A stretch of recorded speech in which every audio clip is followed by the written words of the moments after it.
Hi, hi. Let me turn the game on.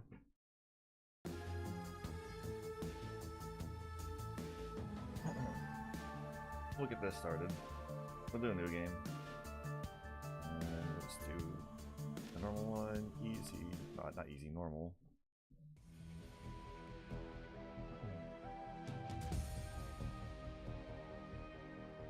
Making a class. Or a character.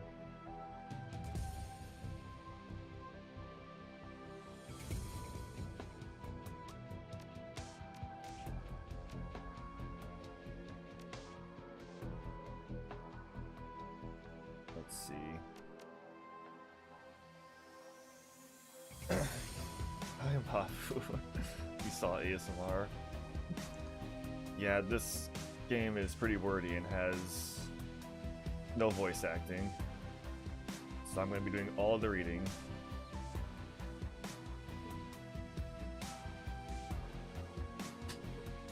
Let me fix myself here.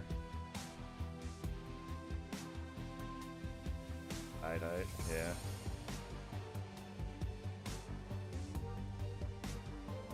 I have an idea of what kind of character I wanted, as far as archetype at least. I was not sure what kind of race to go with. So it's going to be a rigger. So intelligence is kind of an important stat here. And riggers use drones and such in combat. Very effective. I mean, elves have, I think, the highest base intelligence. Well, them and dwarves, but a dwarf rigger is kind of generic, I think.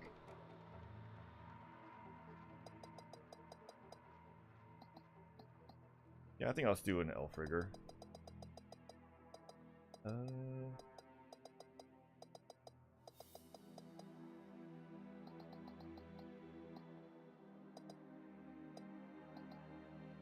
I like that guy.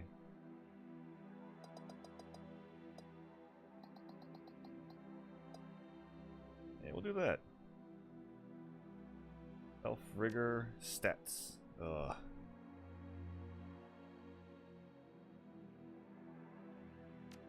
This is the annoying one.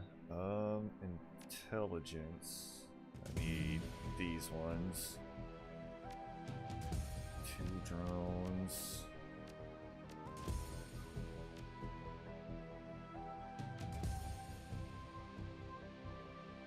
Hit my enemy from the matrix. I can only go up to what the stats are. Oh, I need charisma.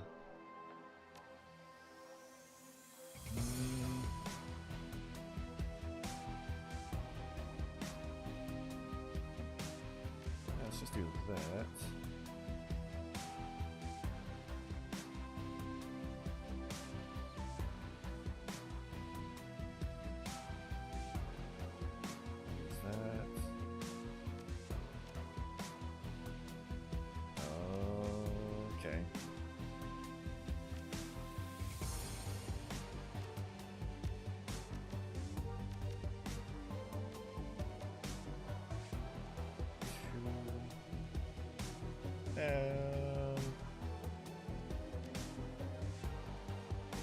That should be good.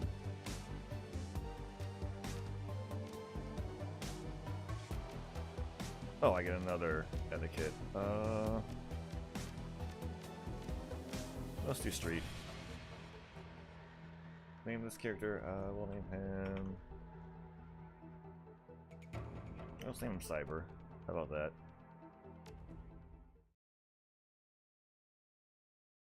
The Harfeld Manor Run. Life was good. Easy jobs, regular pay, a reliable crew.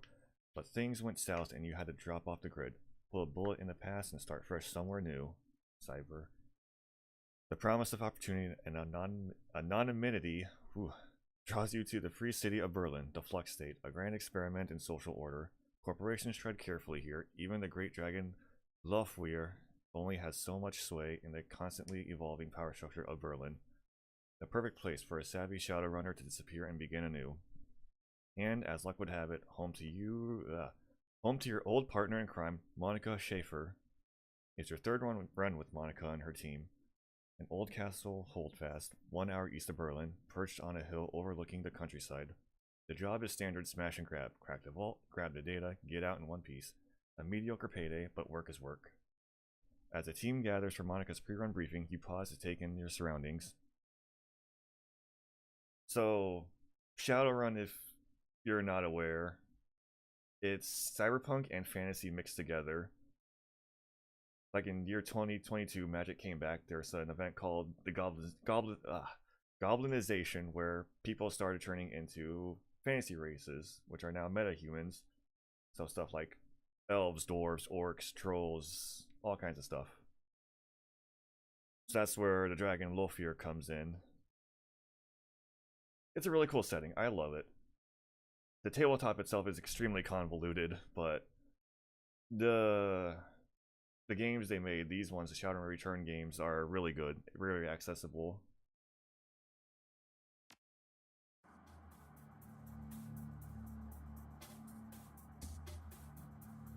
Harfield Manor, 2054, 1 hour east of Berlin.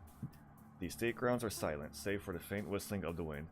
Your team gathers near a side entrance. To the old castle holdfast, cloaked in darkness. The night is peaceful. Yeah, it's an isometric game. All three of them are. You know it won't last. You know it for what it is. A pleasant illusion that will shatter at the sound of the first gunshot. Listen up, folks. Monica Schaefer, you ran with her back in the day. Watched her get her first data jack. Now she's your team leader and a Dreck-hot Decker to boot. We're on a tight timetable. I want to enter the estate, find the basement, open the data vault, extract the files, and bolt. 10 minutes, top to bottom. Trying to get home in time for worm talk, love. Dietrich, Shaman, the old man of the team. He smiles at her, his facial tattoos writhing in the moonlight. Monica's eyes twinkle mischief. Maybe. How many times have I told you? You can't trust anything that comes out of a dragon's mouth. That shrid trash will rot your brain. She grins. It's educational. Besides, this should be a milk run. Security is supposed to be light, a few automatic weapons, no armor. With a little luck, they'll never know we were here. Alright, it's like the old times. In my experience, there's no such thing as a milk run. I'll watch your back all the same. Works for me. Let's get paid. Yeah. Like old times, eh? Monica's smile returns, more wistful this time. The moonlight catches her face at a strange angle. Yeah, just like old times. Milk run or not, we should be careful. Glory. Razor-clawed street samurai. Her voice is cold and neutral, her expression placid. A street samurai is basically the muscle of the group. They're on the front line, basically. I forgot to mention, but Monica being a Decker is basically a hacker, like a Netrunner would be in Cyberpunk. So a street samurai would be like a solo in Cyberpunk. They may only be private security, but their bullets don't know that. I can pay... Oh boy, I said that wrong. I can patch you up if I have to, but I'd rather not have to. And Shaman is kind of what it sounds like, a Shaman. They use nature spirits and such to buff the team, and do debuffs. Riggers are like techies in Cyberpunk, so they deal with the driving, the equipment, all that stuff, and they use drones in combat. There are other archetypes that we don't have yet, or haven't seen. Those are Mage and Physical Adept. And the Physical Adept uses... Mage and... They both use magic, but Physical Adept uses it to enhance their physical abilities. And Mage is a Mage. You people need to relax. We're professionals, remember? Monica raises her arm to speak into her wrist-mounted comlink. A darkened face shimmers on the view screen. Iger, are you in position? The comlink crackles, and the response comes back low and soft. Softer than you'd expect from a troll. Affirmative. The alarm lines haven't cut, and I have a clear line of fire on the estate's service entrance. When you exit the building, the path will be clear. Excellent. Thank you, Iger. Just doing my job. Iger out. The comlink goes dark. Monica winks at you as she drops her arm. See? We're professionals. Alright, people. Enough chatter. Our client wants the data from the vault. So we get him the data from the vault. Quick, quiet, and quick. You said quick twice. She grins. Worm talk is on tonight. Glory raises an eyebrow, slightly. I told you, it's educational. Get your stuff and we'll head in. Oh boy. Your gear and some weapons lie in the back of the van. Grab a weapon. There are a few spares to choose from. Pistol, SMG, rifle, shotgun, throwing knives, machete.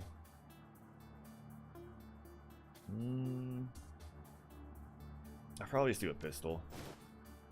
And then the rest of my kit. Grab your running gear from a worn duffel bag near the weaponry.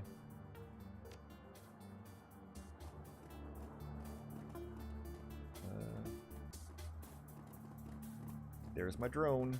My Doberman drone. Ugh.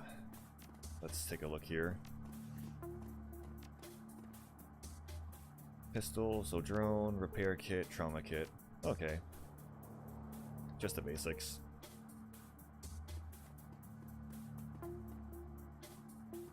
Oh, I need to turn auto run on. Is there an auto run? Oh man. Well, that's bogus.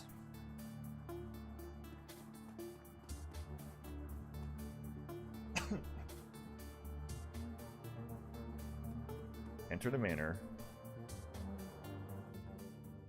Oh yeah, I've been thinking of like a name for a separate channel, like for this particular, like my particular VTubing stuff.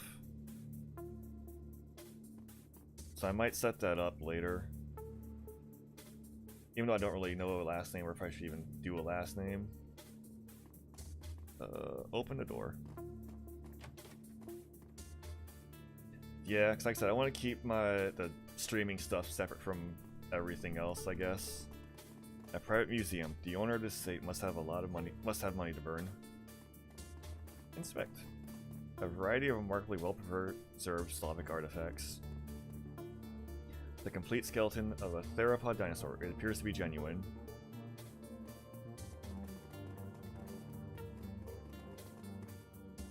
The vase in this case looks both very old and very valuable.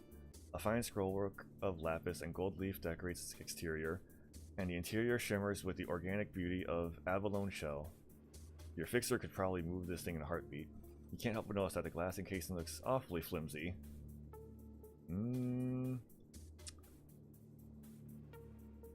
Maybe later. Let's take a look. The cask and display case is decorated with inlaid panels of ivory. What the heck did that say? Scrimshaw.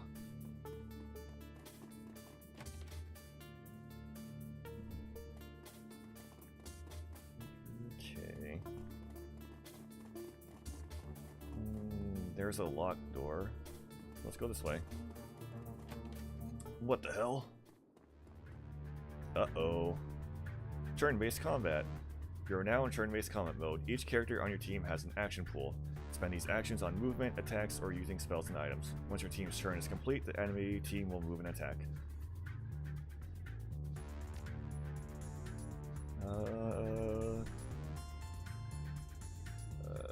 Boy. Medium cover.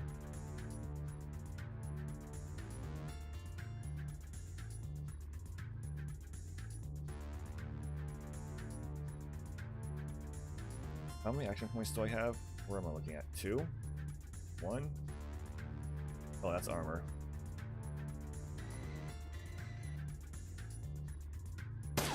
Damn. Monica. No shot, aim shot, burst fire.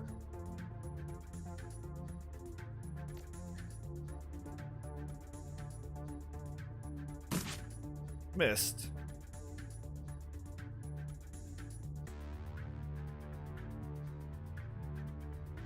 Really doing it today.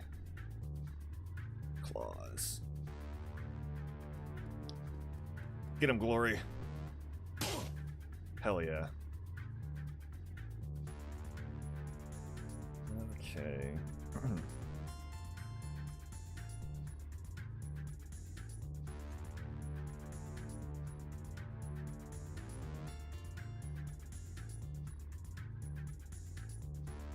Lightning AoE.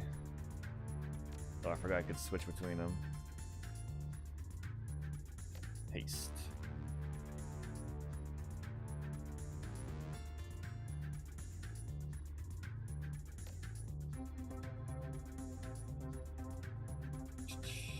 Man. 2 there. So no haste. Damage 7.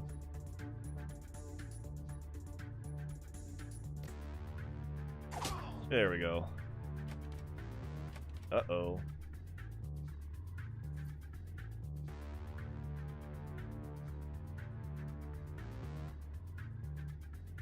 Let's go that way.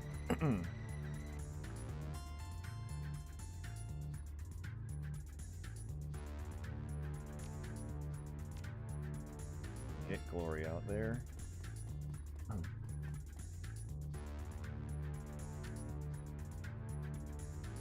Get Monica there. Ew. Yeah. Terminal. What do we got? I don't have decking on him. Alright. Don't get hit, Diedrich.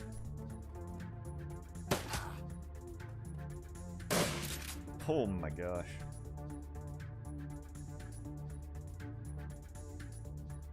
Let's see. Let's get Monica over to that terminal then. She should be able to get in there. Yep. Override door lock.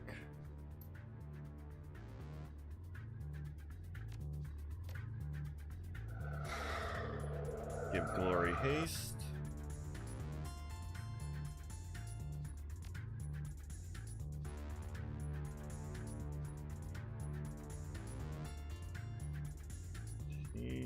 Try and miss.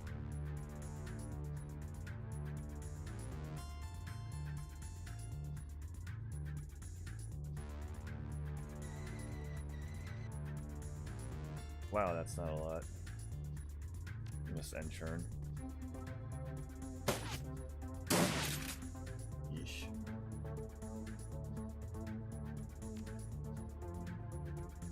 Glory's got 3. Oh, she could go over there, and this is a smart thing to do. Oh boy.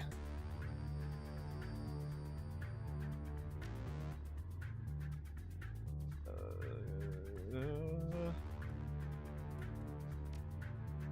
21-6.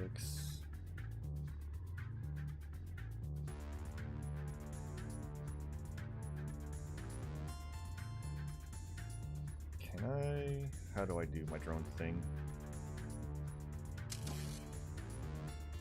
Ah, just like that. Okay.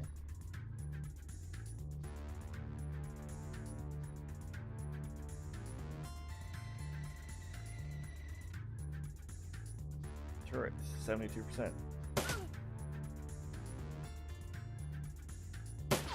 Nah.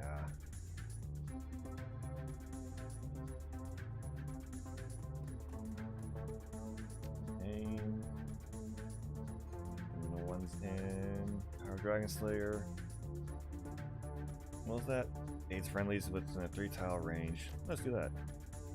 No one's near. Never mind. Let's not do that. We'll send churn.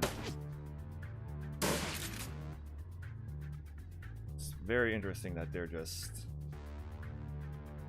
not focusing on Glory, who's just standing over here.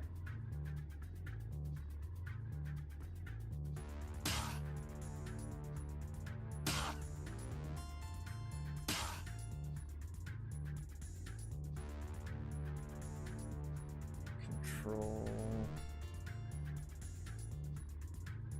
Oh, okay.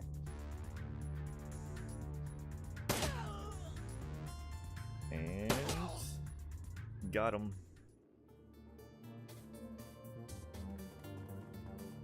All right, what's on this side?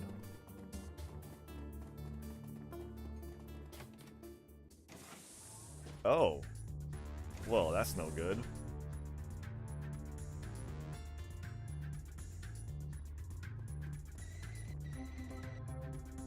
Oh, that's a lot.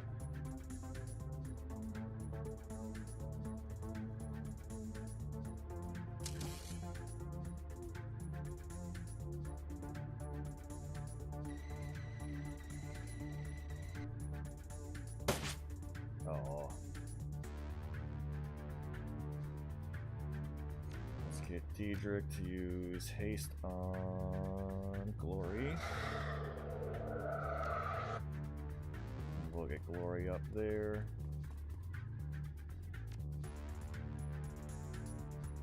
Monica over there.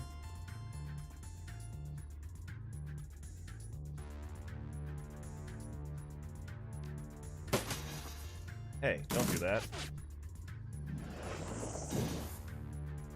Rude.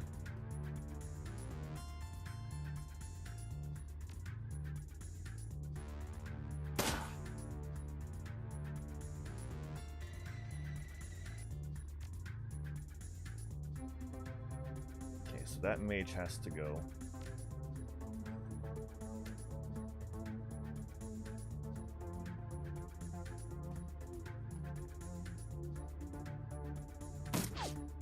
Oh, come on.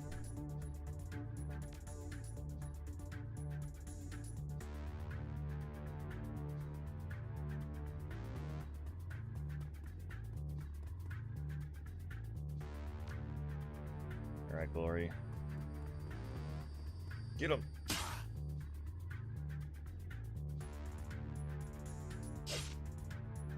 Dang.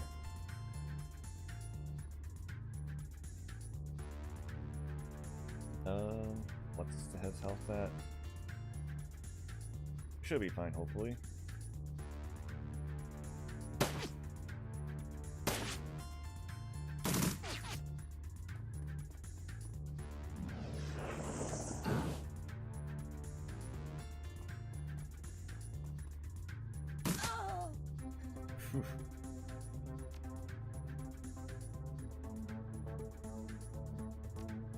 Grenade, grenade.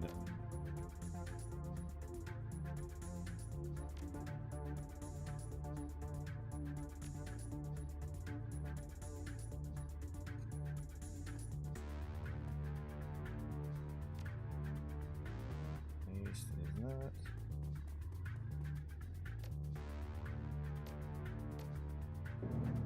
Use the idol.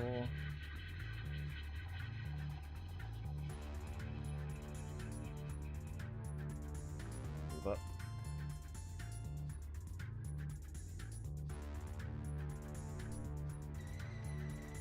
The drone to cover. Shoot.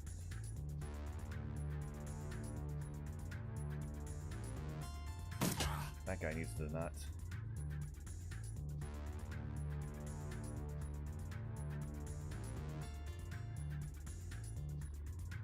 Yeah.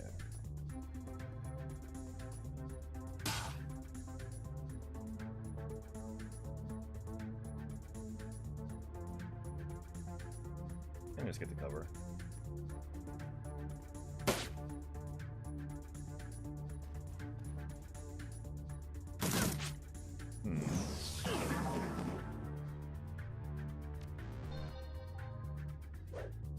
Uh-oh. Okay, we'll use the trauma kit.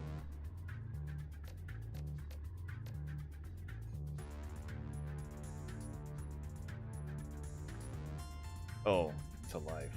Okay.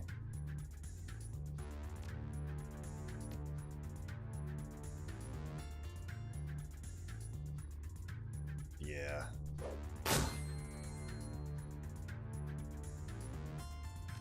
And Monica use her grenade, maybe.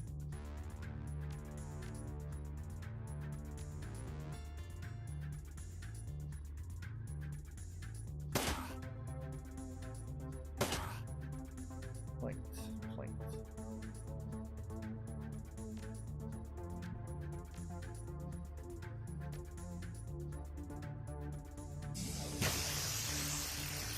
All right.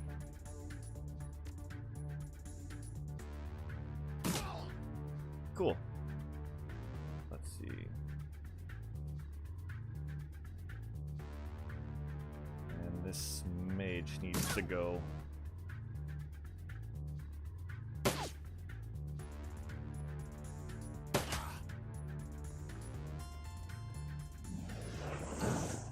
This mage needs to go.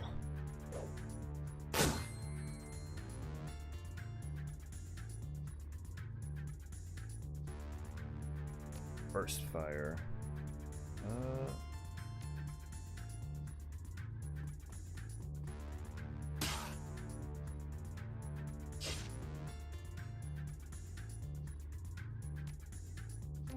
Heal wound.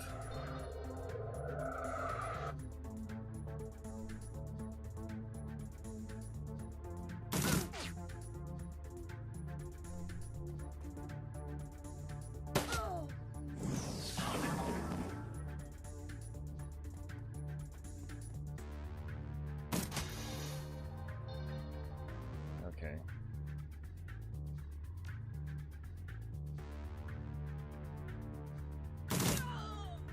Alright, mage gone now. Breathe a little easier now.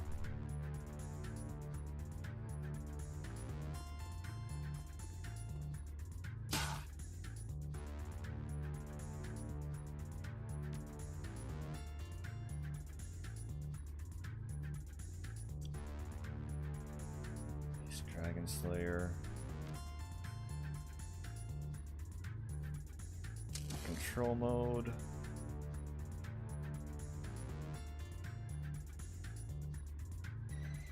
Get you to cover. Awesome. We'll ascend.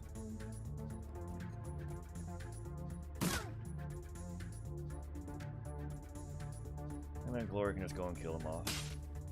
Yippee!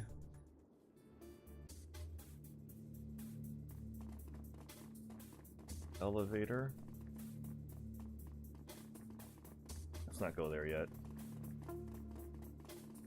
Open the door. Let's go there. Ooh. Select a decker.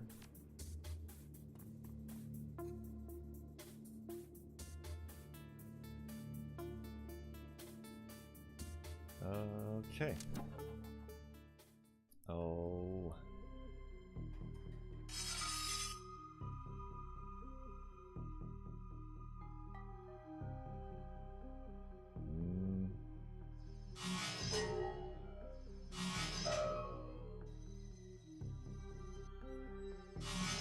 E.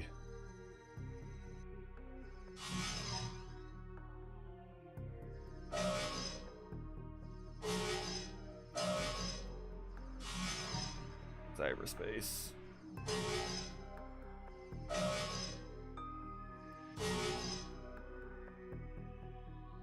Okay. Yep, thought so. Ew.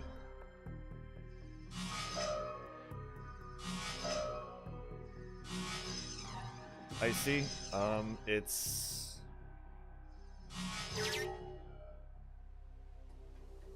what is it? It's called ice, and I mean it's referred to as ice.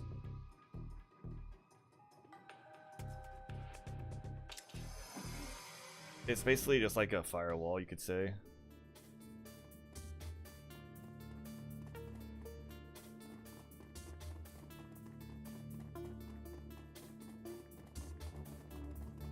Well, I forgot about this. I could have used D-trick to summon a spirit on this thing. Yeah, it's a icy ice is a defense protocol for the Matrix. New location. Maybe I should heal.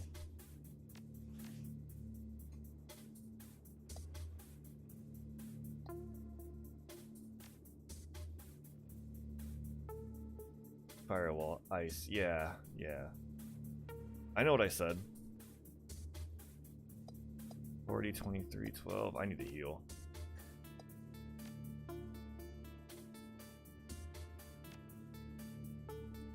Give it to...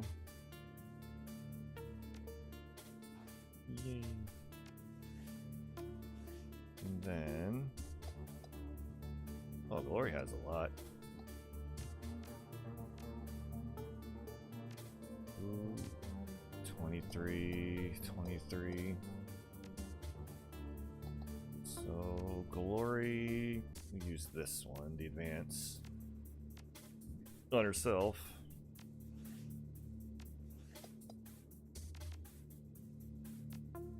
And just use the regular one on Dietrich.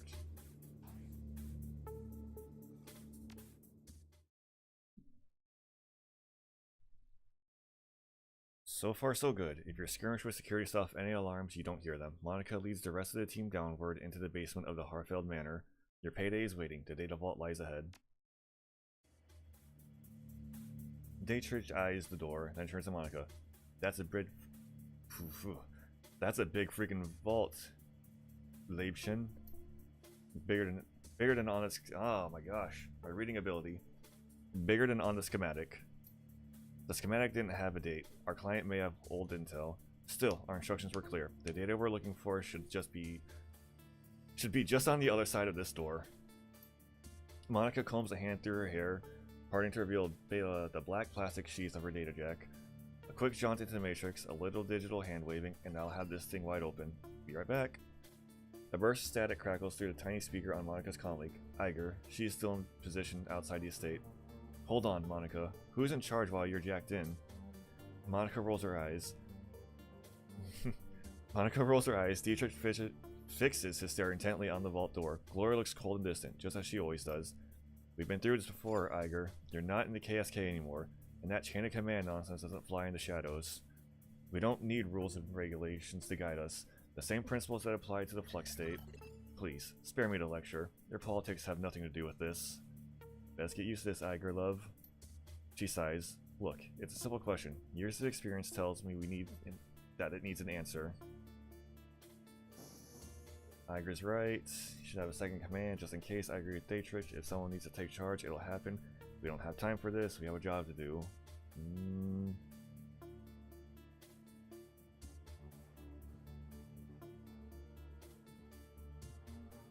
Yeah, if someone needs to take charge, it'll happen when it happens. That may be how your mystical flux state works, but in the field, that kind of thing gets you killed. Come on, Monica, put someone in charge and let's get on with the mission. Monica stares at the screen on her wrist for a moment, clearly irritated. Then that twinkle appears in her eye again. She smiles at you as she speaks to her comlink. Very well, we'll do this one Iger's way. While I'm jacked in, Cyber is in charge. There is a pause and Iger's voice crackles out of the comlink again. Cyber? Did I hear you right? You're putting the rookie in command? I'm no rookie. I thought you were a pro. Rushing orders for a team isn't exactly a pro move. You asked for a decision and you got one. Damn.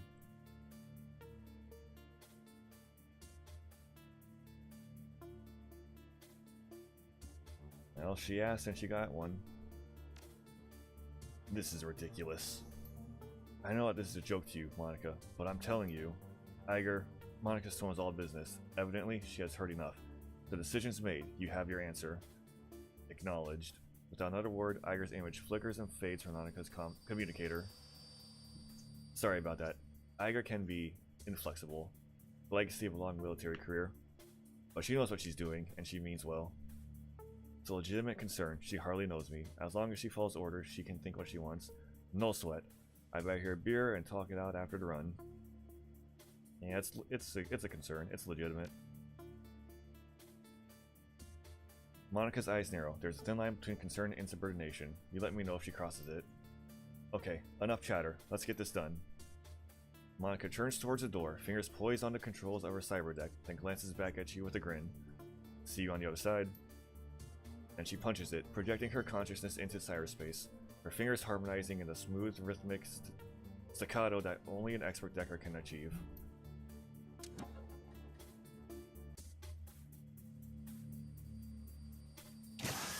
Oh shit. Without warning, Monica's back arched violently and her head oh my god. Her head jerks back, silencing her terrible screams. Muscle spasms ripple through her face and her jaw snaps shut, sending a mist of blood spraying from between her teeth. You look down to see another pink flesh hit the floor, the tip of her tongue. The room explodes into action. Glory leaps toward Monica, her hand outstretched to yank the cord from her data jack. Datrix surges forward to wrap the team's fallen Decker in bear hug, holding her against the convulsions that rack her body. With Monica's unearthly scream still ringing sharply in your head, you are only dimly aware of the door slamming shut behind you. Help Glory pull the plug of Monica's data jack, smash Monica's cyberdeck, help Datrix hold Monica down. Help hold her down. As Datrix holds Monica's thrashing body, you grab her head with both hands and hold it steady. Glory wraps her cybernetically enhanced hand around the cord leading to Monica's data jack and pries it free. The commingled sense of charred meat and ozone filled the air. You've seen the effects of biofeedback before, but nothing like this. Ew. Suddenly, Monica's eyes flutter open, muscle tremors continue to distort her face, and blood oozes between her lips. You see the muscles of her jaw tensing and the look of concentration in her eyes. She's struggling to speak. Talk to me, Monica. What are you trying to say? Just stay with us, Monica, okay? We're going to get you out of here. Talk to me. Slowly, painfully, Monica wrestles her jaw open. The blood swelling up in her mouth comes pouring out in a slick covering her chest. She expels a thick, guttural sound that might be a word. Satisfied, she closes her eyes and forces her mouth to make the shape she needs. Fear. With an effort, Monica opens her eyes again and meets yours. You see pain and fear in her gaze, and something else. Hope?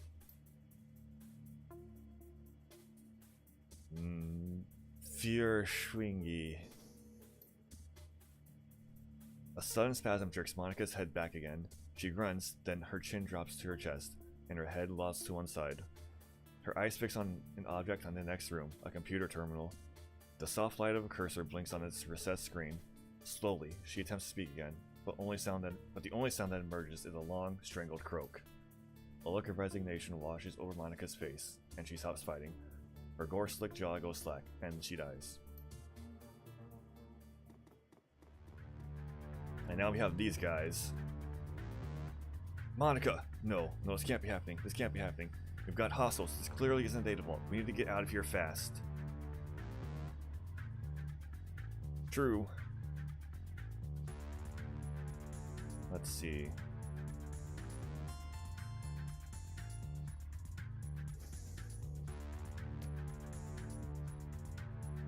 I'm gonna heal my drone and get to cover. Let's see, is there... Not really.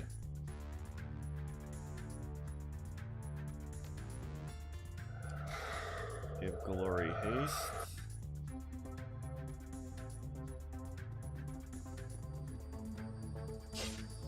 Missed. Into cover.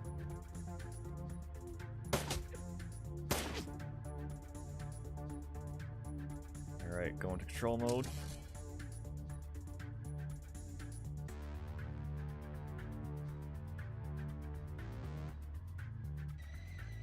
Move to cover.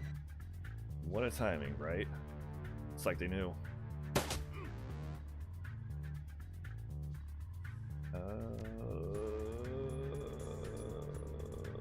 Over there. And then end.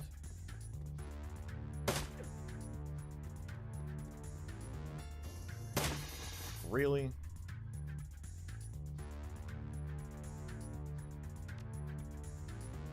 Okay. That shouldn't hit either of them. Well. We'll get Glory to bash his face in.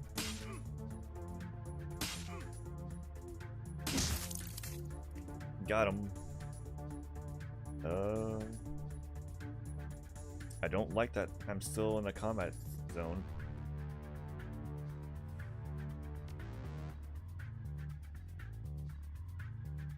There's a door. Oh, there's a spirit over there.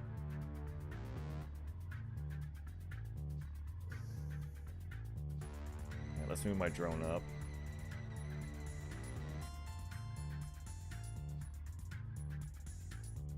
There's something there.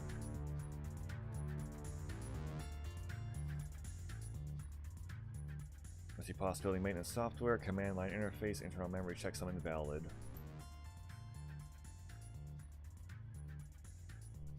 Dietrich scans the room nervously. They've sealed the door behind us. We've got to find another way out of here. What are you doing? Monica was trying to tell me something about this terminal. It must be important. Well, any ideas? Something tells me we're going to have more company soon. I don't know yet. Stay frosty, just give me a minute. The text continues to scroll down the terminal screen. A problem has been detected with the core component of MCPOS. Restore MCPOS to factory default settings, Y/N. Takes several minutes, connect the doors. Oh boy. Processing request, 0% complete. As you watch the number on the screen slowly begins to climb. This is going to take a while. You glance down at the second screen and see the facilities on high alert. In place of a simple data vault, it seems you stumbled upon some kind of massive underground complex.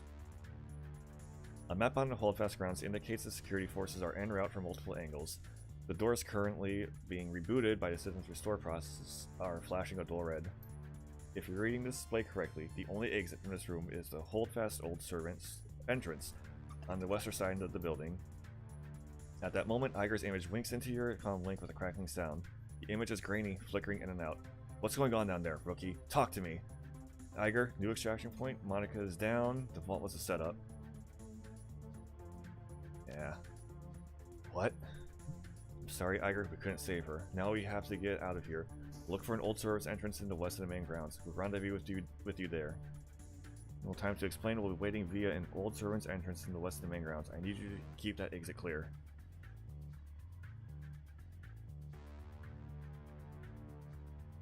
Yeah, no time to explain. Iger silences thick, but when she finally responds, her tone is professional. Roger that. She cuts out without another word.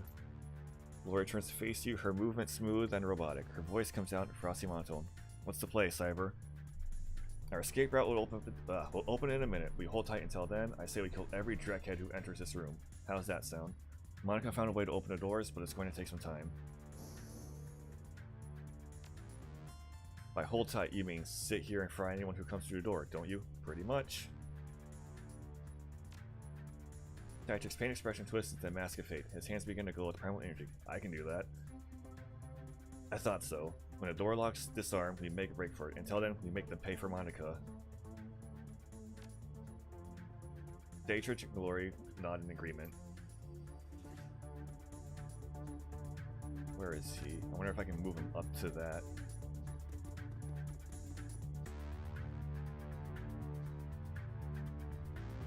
She's fine health-wise.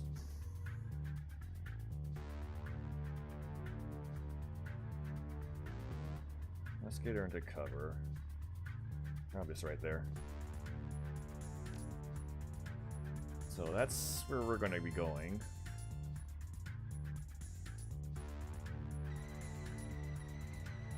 Drone gets to go there. Survive for 9 insurance. Okay.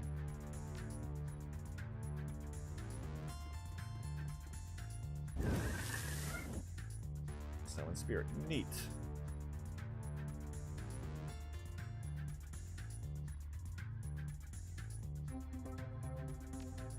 And we'll move her further up.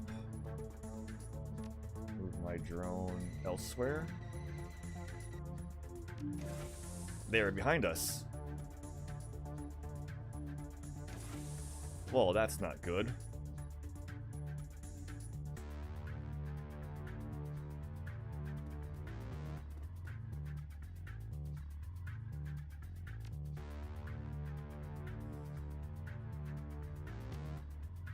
Where? You are right there. You're too far away.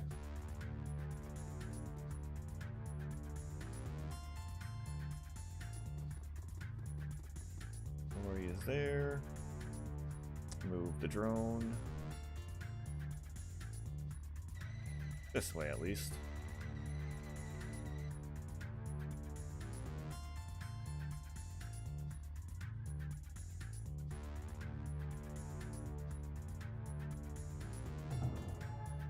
Oh, okay.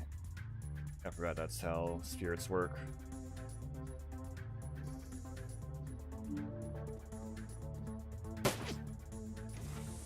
And right there, too.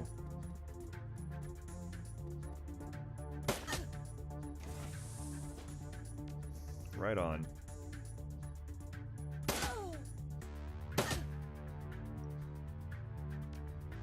Spirits. 2 AP. That does ongoing. Let's do that.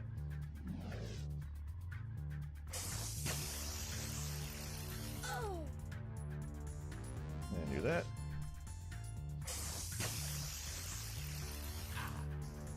Neat. And we'll get glory going in. Actually, Dietrich can't reach anyone. Man.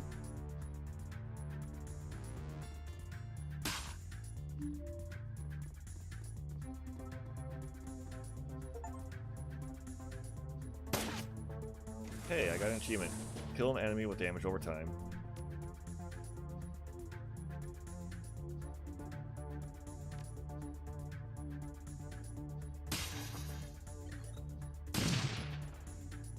Well then.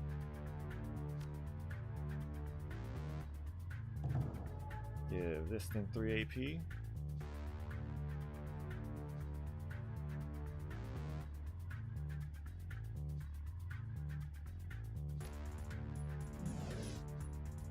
Lightning bolt.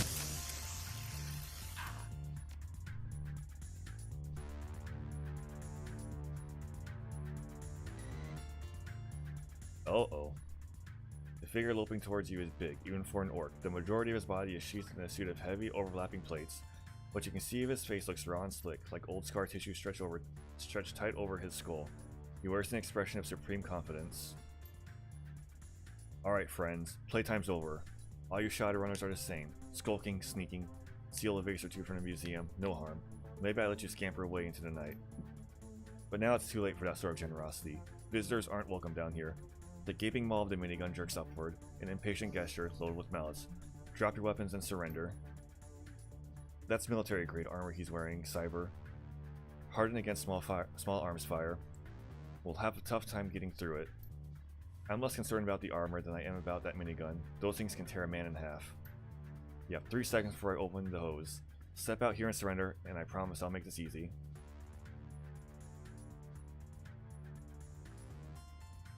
Something tells me you're going to kill us either way. How about you drop your enormous gun and step over here instead? Who are you? Can we talk about this? You'll just kill us either way. True, I can't deny it, but wouldn't it be easier if you didn't fight back? The orc shrugs, and you hear the distinctive whir of his Vindicator's motor spinning up to speed. The barrels begin to blur as he wheels the weapon to face you. That's not good.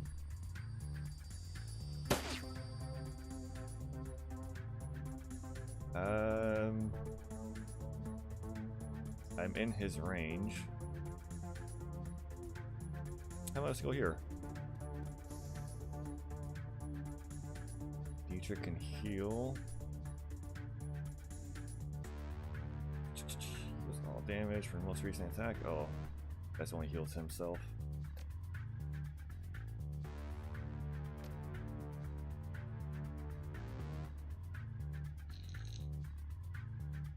Well, there's not much to do right now.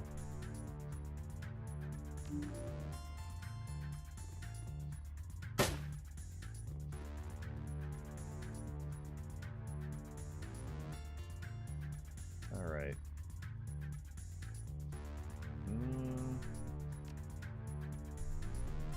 Order.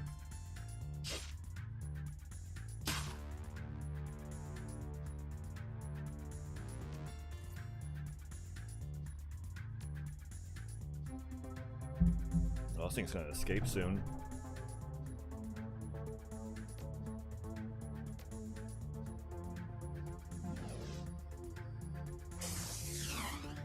Missed.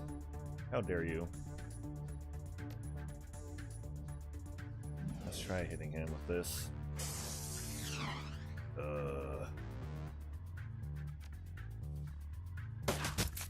Alright. Let's get rid of that guy at least.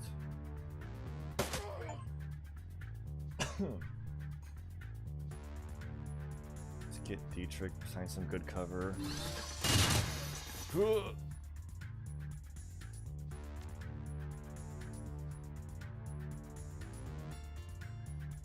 Survive for 4 turns. Yeah, that's not gonna do anything to him.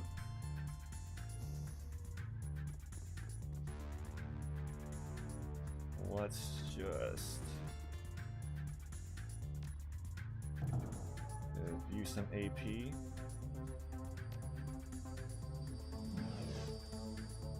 Lightning bolt.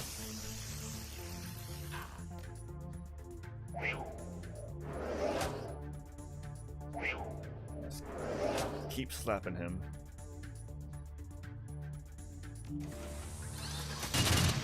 My drone. Oh, that's...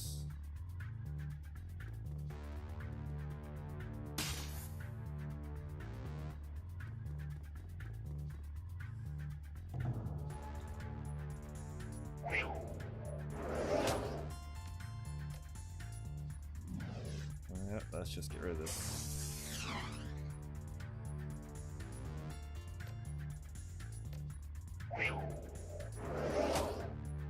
Oh boy, a crit.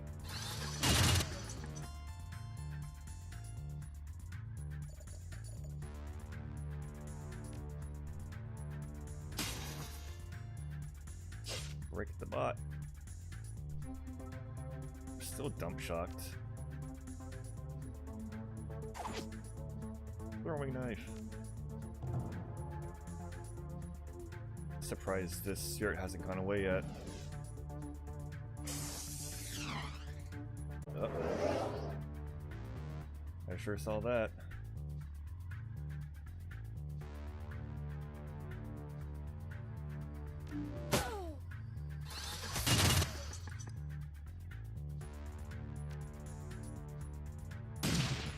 Alright, now use a trauma kit.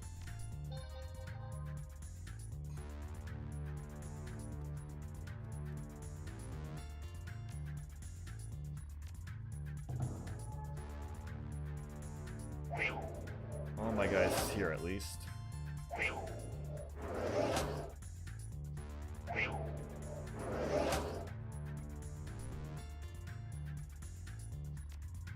Get Dietrich closer. The door's unlocked with a loud click. Your escape route is clear.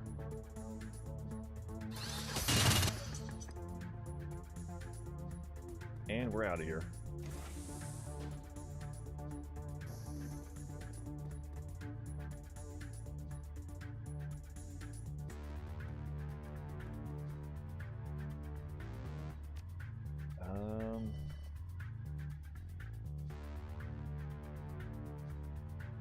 Escape. Banish spirit.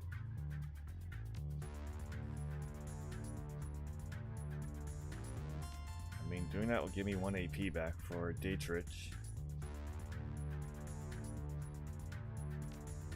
Yeah. Banish. He doesn't get the AP immediately, of course. What?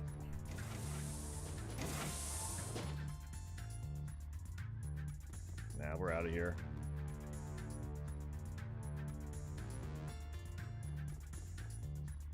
Oh, he still only has 1 AP. Is he gonna make it? Ew. Oh my god.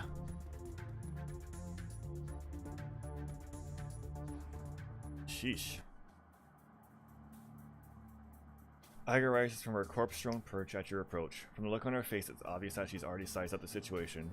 I knew this was gonna happen. I fucking knew it. The run was a trap. We can talk about this later. For now, we need to bug out. Monica didn't make it. We barely got out ourselves. We need to bug out for now. Tell me something I don't know. Iger stops the side of the van. Pile in, people. And Cyber, when we get back to the Curls Bazaar, we're going to have a little talk. German. The Curls Bazaar. Kurzburg. Home to nearly 500,000 people, and until very recently, Monica Schaefer. Once a melting pot of cultural diversity, it's now a chaotic mess of wealth and poverty, crime and commerce, anarchy and control. It's also home to your own little slice of Berlin, a neighborhood that locals call the Kurz Bazaar. I need to learn how to say that correctly. A safe port in the eye of the storm. The ride back to the Kurz Bazaar is quiet. No one is in a talking mood. As the van veers past potholes and garbage piles, the glare of streetlights and neon signs plays across your window, painting a world in a kaleidoscope of garish colors. Soon, the van rounds the corner and skids to a halt in a narrow, crumbling alley. This is as far as Berlin's chaotic streets will take you. Your team wordlessly barks, I guess that's the word. The barks the vehicle and climbs down into this disused section of the U-Bahn tunnel system. The well-kept secret providing your team a safe passage into the Crow's Bazaar. Your safe house waits on the other side. Not right now, though, because I need to use the bathroom quick.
Okay. Let's do this. Let's get inside. Can't have fast enough, love. The sooner I get in, the sooner I can get drunk. Word.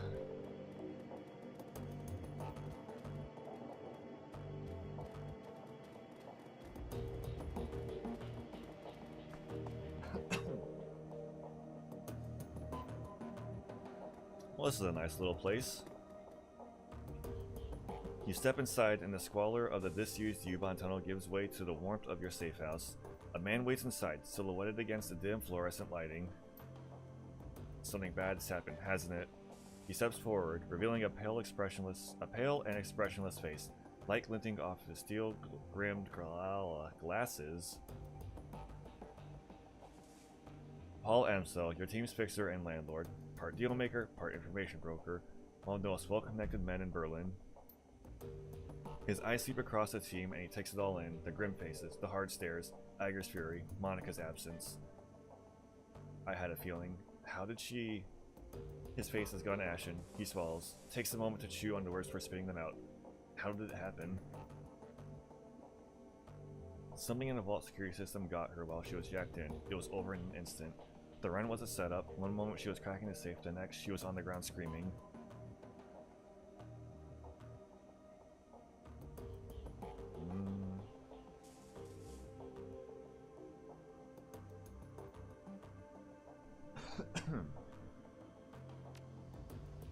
I've seen Monica hit black ice before. This was something worse. Glory nods, her motions robotic and spare. Monica died of a biofeedback-induced stroke. That's right. Iger thrust a gloved finger into your chest, and this idiot stood by and let it happen. Man. That's bullshit, Iger. You weren't even in the room. Poke me again. I dare you. Let it happen? She jacked in, she screamed, and she seized. By the time we saw she was in trouble, it was already too late.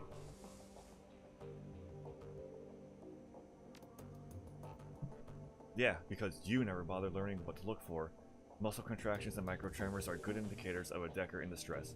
I'm assuming you didn't have anyone keeping an eye out for those? No, if you had, my friend would be lying dead in the basement. Oh, shove off, Iger. We were all on the lookout for physical security, cyber included. Throwing him under the bus isn't going to help anything. Under a bus is exactly where he belongs.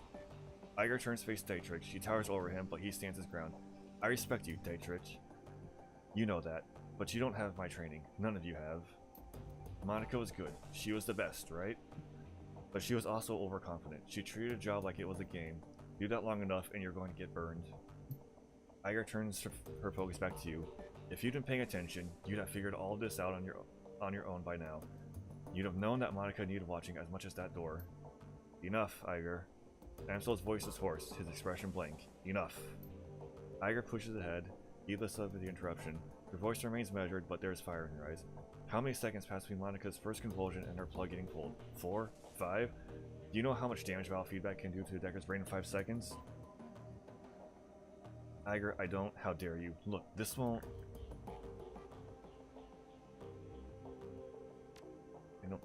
You don't have to answer that. Of course you know. Monica died while you stood there and watched. This is all your fault. That is enough!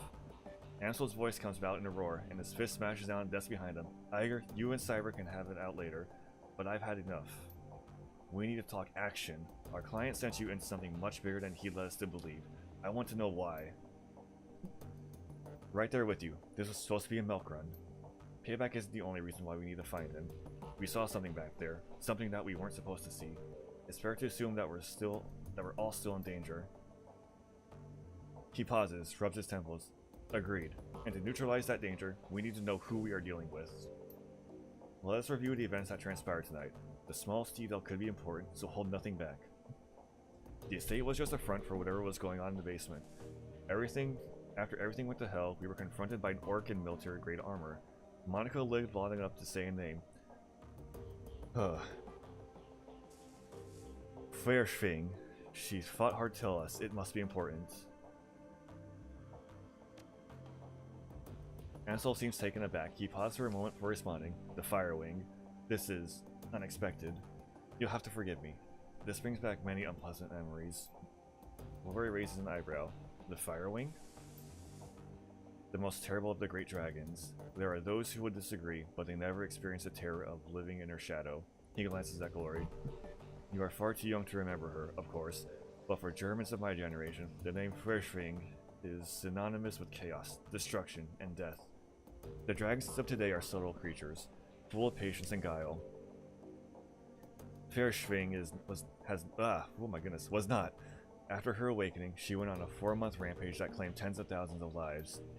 Amsel takes a deep breath, slowly releases it. There is a haunted look in his eyes.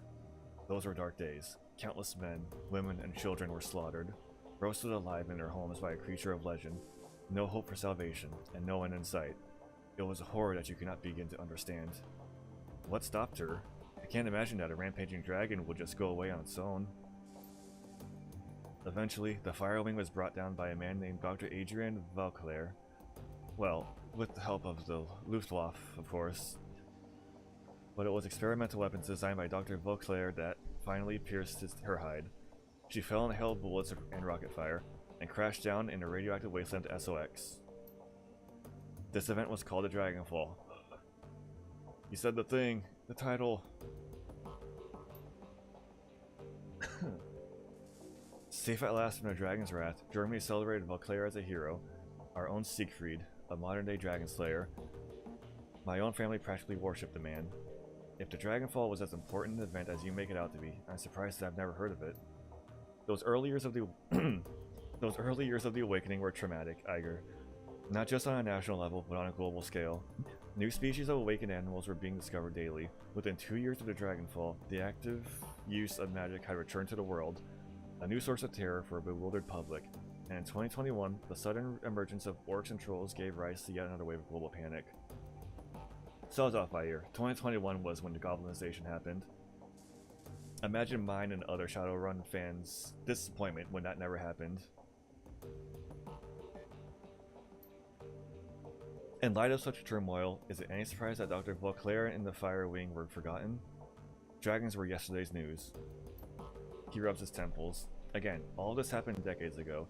To the best of my knowledge, the story of FragileGFX is a bit of a historical trivia, and nothing more. Alright, so Monica spent her dying breath trying to tell us about a long-dead dragon. Iger sweeps her eyes across the group, searching for a glimmer of insight. Finally, she gives up. Any ideas as to why? Amsel's voice trembles with frustration. No, it doesn't make any more sense to me than it does to you. The Dragonfall is ancient history. FragileGFX has been dead and gone for 42 years. But there's one thing that I do know. Whatever Monica saw, whatever she was trying to tell us, it was important. He visibly struggles to calm himself, takes a deep breath, and slowly releases it. I will look into this, and I'll find answers. In the meantime, did you turn up anything else of value? Do I still play Shiny?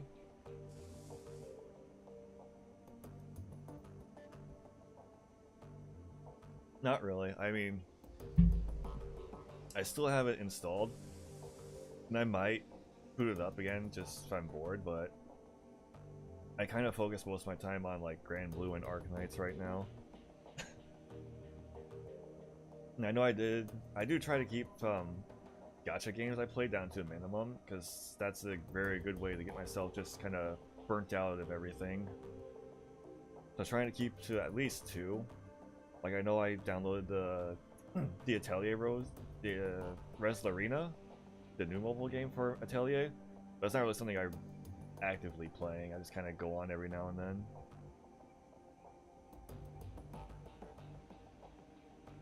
But there was something for Shiny Song that I saw, or I think maybe it was the browser Shiny Colors, where it was like a 20-year-old Hinata. That was good. I liked seeing that. It was like a Paradox collection or something like that. Parallel collection, something. And I know one of the twins was part of that too. I saw her.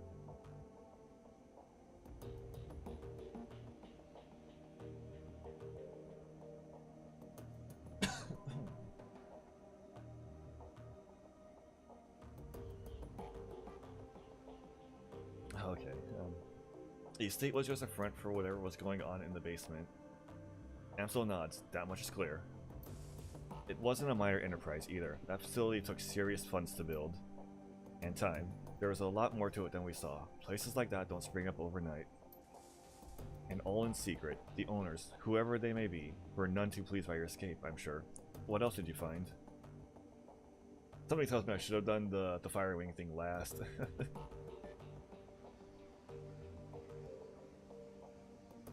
After everything went to hell, we were confronted by an orc in military-grade armor. He appeared to be the head of security. That is not much to go on.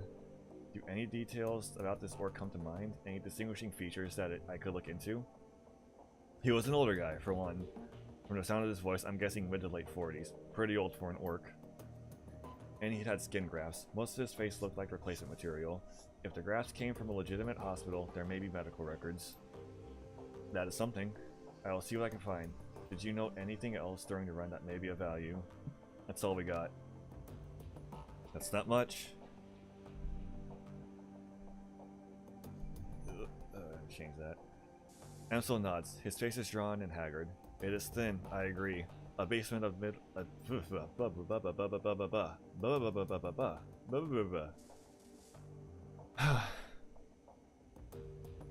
A basement, a middle-aged orc with skin grafts, and a long-forgotten world event. Wait, we're still missing something. Who paid for this run?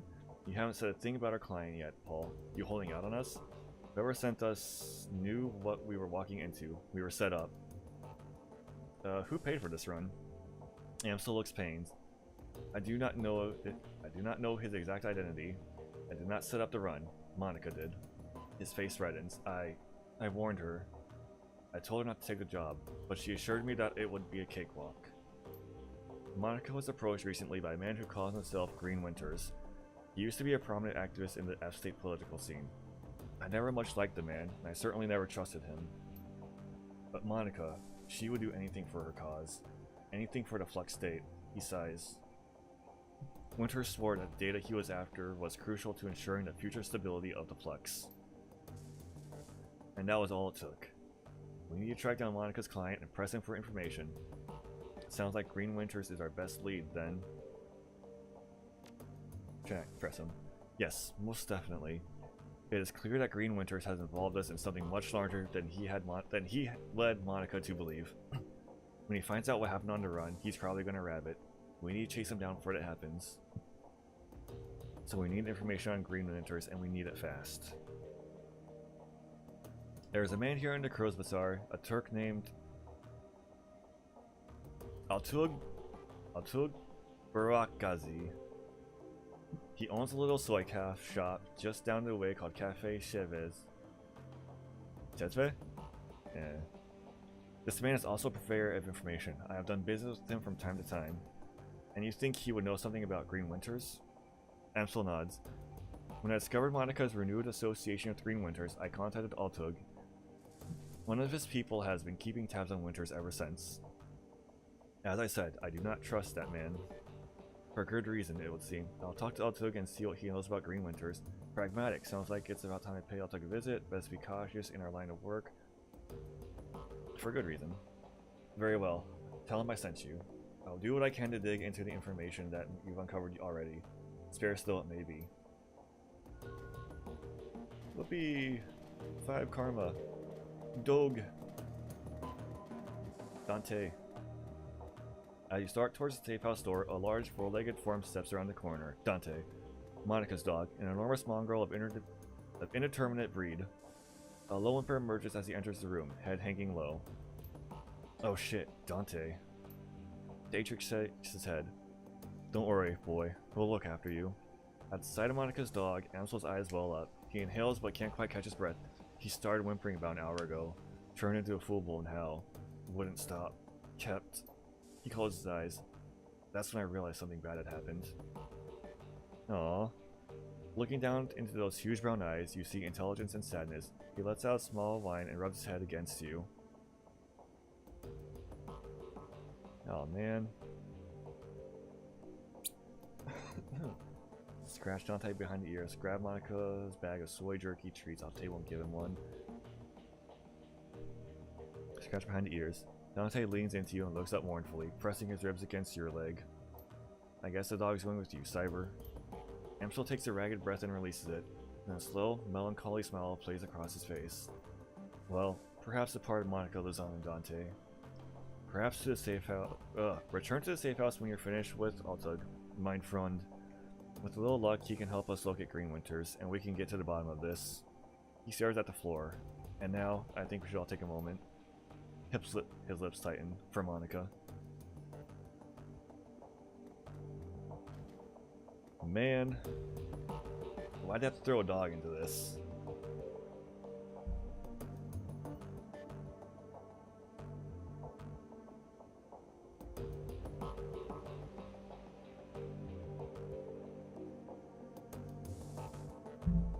This is too much reading.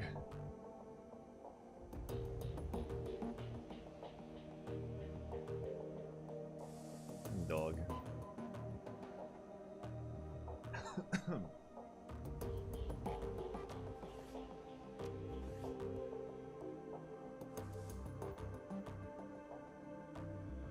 Okay, got some karma. 5 karma.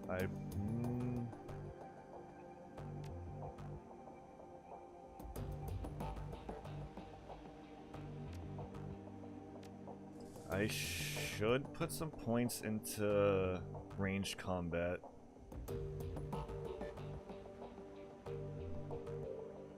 I don't really think I need much in body.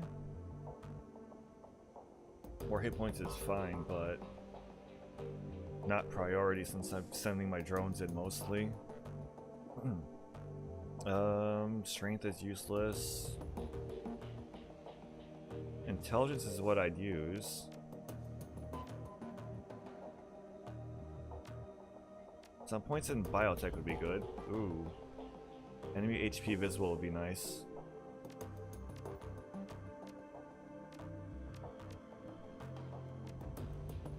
Spend the 5 to do Class A drones. Oh, let's see. Don't really need willpower. Charisma is fine where it is.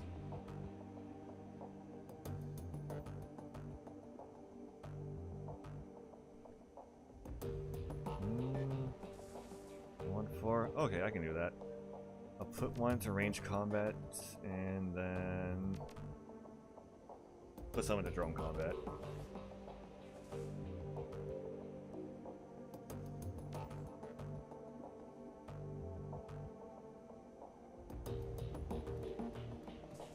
Oh, this is Monica's room.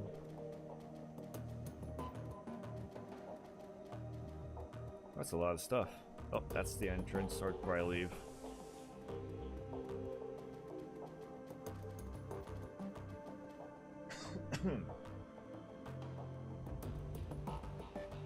I might have to cut after this. Let's talk to people. Cyber. Ansel peers at you apprehensively. His eyes are bloodshot, his expression grim. Did you get the information about Green Winters? No, not yet. Then please, continue working. We need to find that man. And Dietrich turns his head at your approach. His aging face is traced with a network of faint scars. The legacy of too many fights over too many years. While he still retains a degree of strength and vigor, it's obvious that the shaman you see today is a shadow of his former self. Despite all of this, there is still an aura of power surrounding the man. He raises his bottle, offering it to you. Cyber, welcome. I've got a bottle of schnapps that needs sharing, and we've got a fallen comrade to drink too. Monica. I'm drinking to revenge. Take the bottle. To Monica. Prost! The liquor in the bottle is crystal clear, and as you raise it, you catch the intoxicating whiff of cloves and caramel. It tastes of sweet corn and walnuts with a lingering aftertaste of buttery toffee. That sounds really good. You swallow a swig, then return the bottle to Dietrich's outstretched hand. He takes a long pull of the bottle, then locks eyes with you. Let me ask you a question, Cyber. What made you choose to come to Berlin? Why do you want to know? Monica told me that you moved here from the Rheinruhr megaplex. Made it sound like you'd been there for a good many years. Successful years at that. Leaves a man to wonder why you packed up and moved here. It's time for a change. Another of my old crew betrayed me. I saw it drop outside for a while.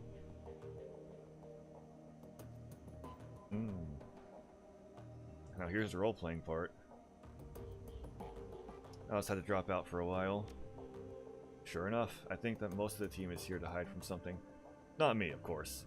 Given the choice between hiding from something and punching it smack in the nose, you know which direction I tend to lean.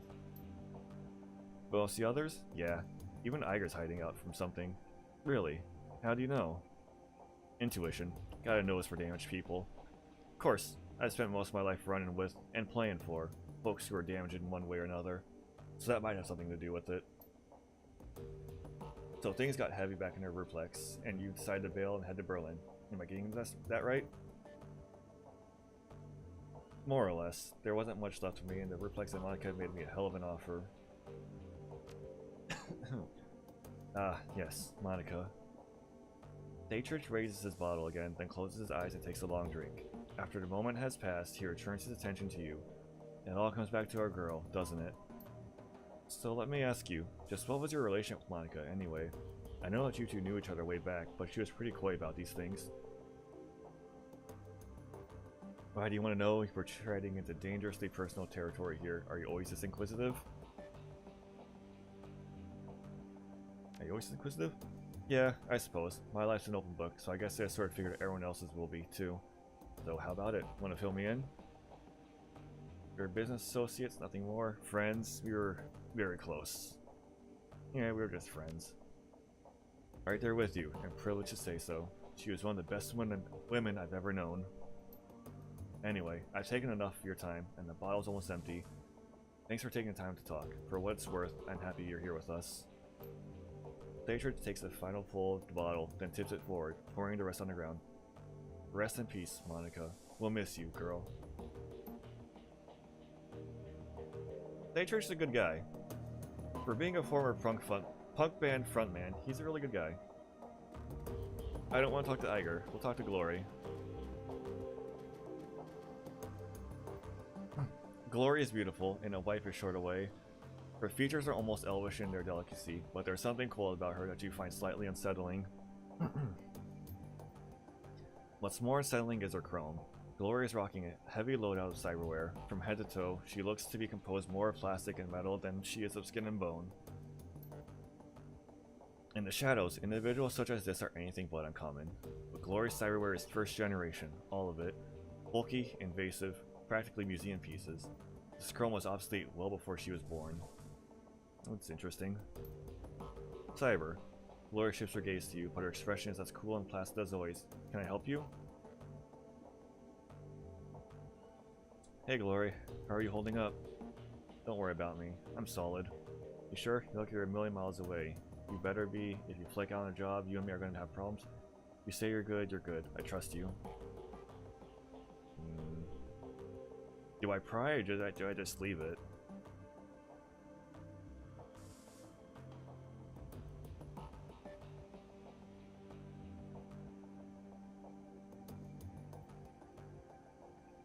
I should probably leave it. You say you're good, I trust you.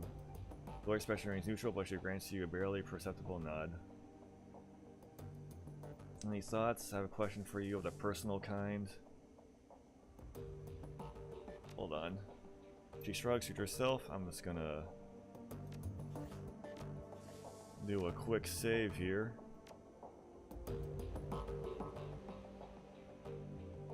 A personal kind. I'm not a big fan of Bill. My gosh, I'm not big on sharing sport. Personal reason. You understand, I'm sure. The edge in her voice tells you that she's not interested in continuing this conversation.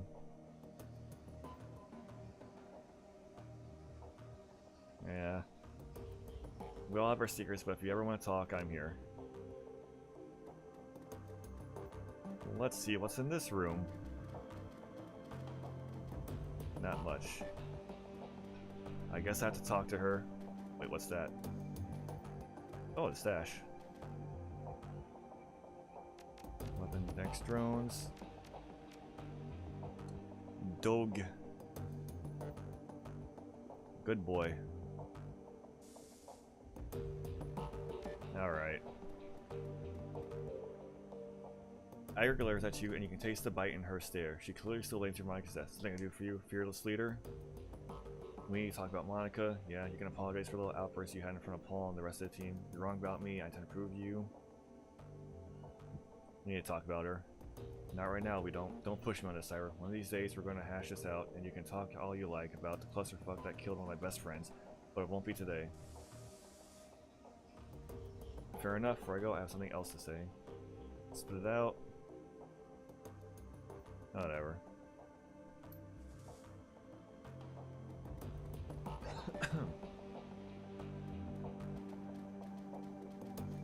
Alright, let's head out.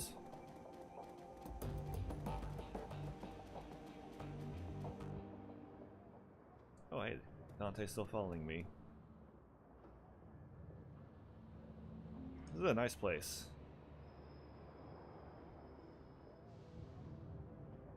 Elite Hoyle. That's where I need to go. How much nuyen do I have? 1250. I doubt that'll be enough to buy anything. Donations for the soup kitchen have slowed Samwell. Lane.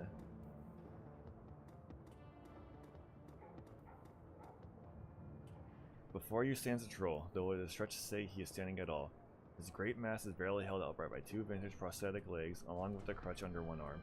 His body clicks and hums with every shift of his weight. Despite these disabilities, his eyes are sharp and calculating. I know you? Haven't been here long. New to the Christmas Bazaar then. Heard Monica had some fresh meat in her stable. I'm Cyber, by the way. Good to meet you, Cyber. Name's Alexi Lane. What's your place in the Christmas Bazaar? No place, really. Just an old relic, rusting away. Something you should know about Monica. Something happened to her on the run. I'm afraid so. There have already been whispers. I had a feeling, besides. Monica almost always comes around after the run check on everybody. She's long overdue, and now here you are in her place. So she's either severely wounded or outright dead. Which is it? We lost her. The grizzled troll nods grimly. The servos in his prosthetic complain as he lets loose a heavy sigh. Now that is a shame. She was a hell of a runner, that one. And a good friend. I'll leave you be.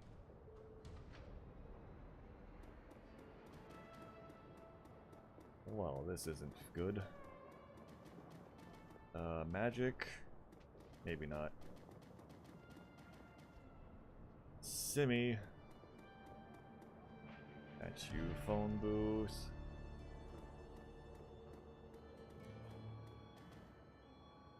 Warming herself in the dim light of a dying street lamp is a wife girl who looks far too worn for her years. The Mother Superior. She says there will be someone for me to care for. I need to see to them. Wasn't aware of a convent or church nearby. She's there when I close my eyes, and I'm Maria. She says I'm to be governess to the children. You notice a chip-jack poking out beneath the young woman's unruly hair. The vacant look in her eyes marks her as a likely BTL junkie, lost between reality and any number of better-than-life virtual constructs. I need money to get back to them. Story sounds familiar. Captain Von Trapp is very well known and respected. The poor dear lost his wife and the children their mother. Hey, it's the sound of music. A child should not be without a mother, and a mother should not be without a child. Have you seen the captain? You know Monica? Monica? Is she one of the Sisters of the Abbey? No, wait, Monica. A flicker of recognition fights through the haze in the young woman's eyes. Yes, Monica. She's good to me. Brings me food to eat and tea to drink. I'm afraid I have some bad news. Despite the woman's persistent delirium, she seems to glean meaning from your tone. She died? While working a job, yeah. The girl grips her head with the claw-like hands, tugging at her hair as if she might pull her brain out through her skull. I don't like this, but I can't switch it off. The girl's frail body shudders and her eyes grow large, but she does not sob. Instead, she smiles a sad smile, which looks to have been worn all too often. She will go to heaven, she told me. It is a place for good people, stillborn babies, and childhood pets. And she was a good person. The girl then begins to mumble to herself, while fingering the hair that covers the jack of her head. You want to step away now? Yes, good. I need to rejoin the children. Man, this kind of sucks.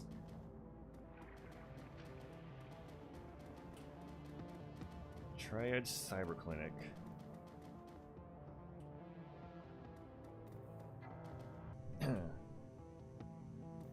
See if I can get any cyberware. As you approach the elf, you notice that he's in mid-conversation. His lips move rapidly, and his voice comes out in a low, quick tone. The glossy plastic shell of high-grade comlink glistens in his wrist. I love eavesdropping. Doing your best to look uninterested, you lean slightly and strain your ear. You find that you can make out the doctor's end of the conversation. No, the price I'm quoting you is more than fair. Well below market value, in fact. If you can't pay it, that's your problem. Yes, I know the price has gone up. This is a seller's market. Well then, you'll just have to find the money or go without. I'm sorry, but I have to go. I have a patient. He presses a button on his comlink and looks up at you, a $1 million smile on his face. Sorry about the wait, my friend. Welcome to the Triad Cyber Clinic. He extends his hand to you. I'm Dr. Xavier Esquivel, and your name is... Cyber, a pleasure. Pleased to meet you, Cyber. What can I do for you today? Supplies, cyberware should go. Let's check out the cyberware. Oh boy. Well, data jack's still half an essence, which is weird. Alright, so data jack. I don't need anything in the eyes, I don't think. Pretty expensive. Silver technology is basic replacement limb that adds 6 HP. Useful for deckers or rickers who don't want to sacrifice valuable hardware space. But there's nothing else for the head, so why would I need another data jack? Body Aries thermal plating, 1 to armor. Chiawase bone lacing, 1 to body. Same deal. Has technology cyber legs, so nothing really. Yay! I suppose I'll get more cyberware options later for what I actually need.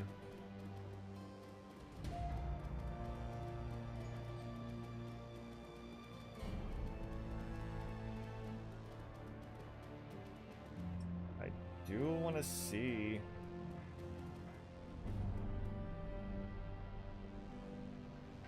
if I can find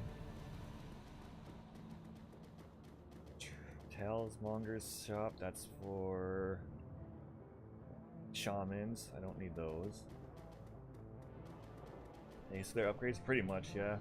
It's basically like the cyberware from Cyberpunk. They can add to stats and other stuff.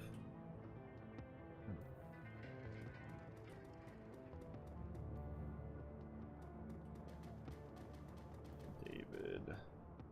That's the cafe.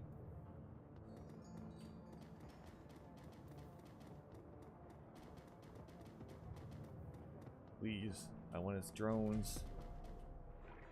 The dwarvish tech vendor smiles at you with practiced ease, her almond eyes twinkling with glare from a dozen trid screens. She speaks in a clipped, heavily accented German. Welcome to the Data Haven. Can I help you with something? Need some new tech on a tight schedule. Need some tech and I'm on a tight schedule. Show me what you got. Drones. Yay. And outfits. Matrix Courier, I could use that. No programs. Support drone that equip lay a smoke trail anywhere you need it most. That's interesting. I already have a Doberman. I could use a second Doberman. A Robodoc, that'd be good. Need 2,000 nuyen. And I can't sell anything.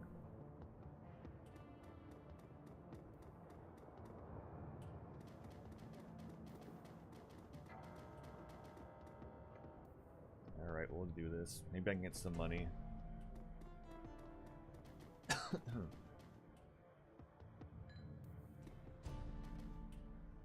The man behind the counter looks right past you and at the dog following close behind. Dante! I will fetch his water dish, and perhaps a coffee for a friend here? Ooh. Paul Amsel sends his regards. When he hears Amsel's name, the Turk's voice lowers and his accent becomes less exaggerated. His eyes take on a knowing look. Ah, very good. Please express to Herr Amsel my appreciation of his patronage. If he needs any more catering jobs, seen to in the future, I'm always happy to provide.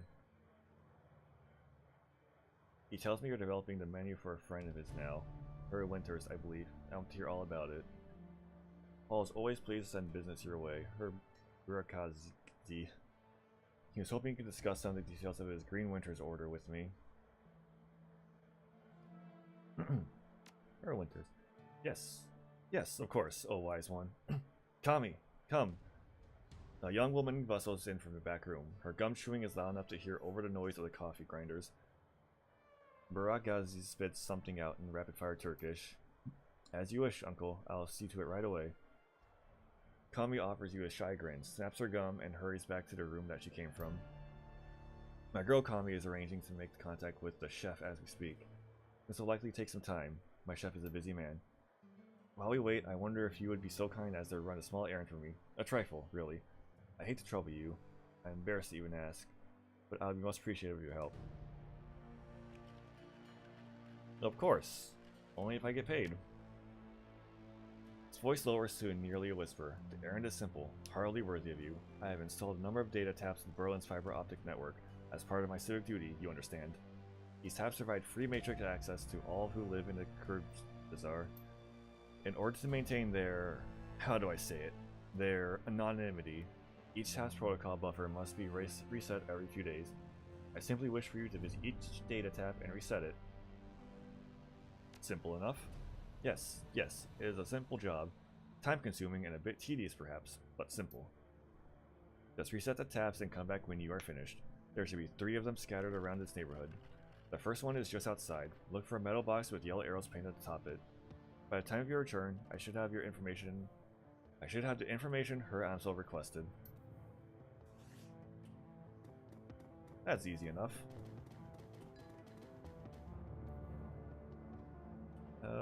Right there. The buffer is now reset. I can't see any from here.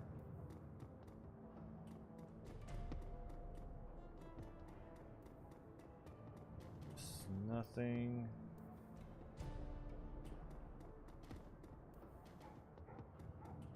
Nothing.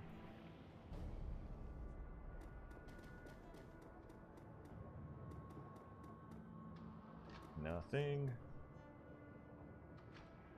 Phone booth. There's one. The phone's ringing.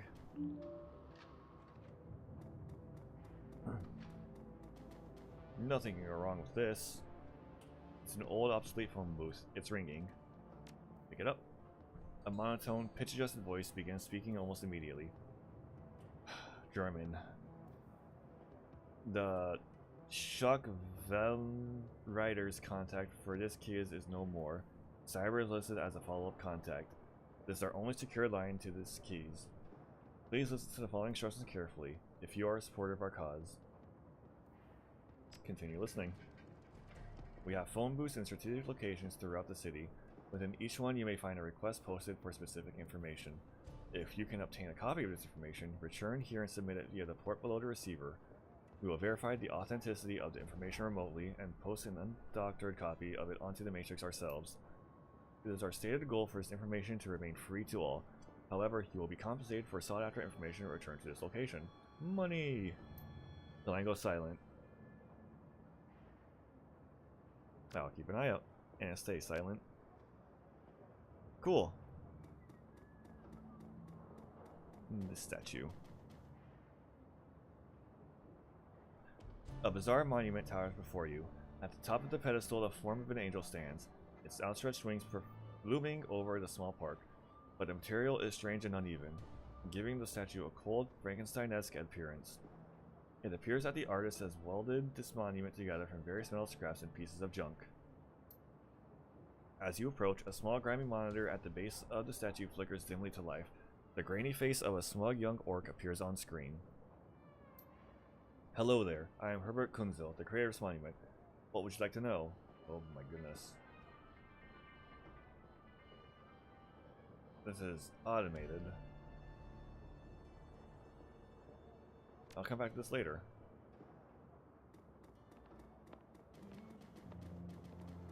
Money. It is interesting seeing how both Cyberpunk and Shadowrun differs. Like, I know Shadowrun is obviously fantasy, but stuff like currencies and such, because with Cyberpunk they have the Eurodollars. Since if I remember right, Europe is a pretty dominant superpower in the Cyberpunk world, and then Shadowrun, it's nuyen, because Japan is one of the dominant superpowers in this world.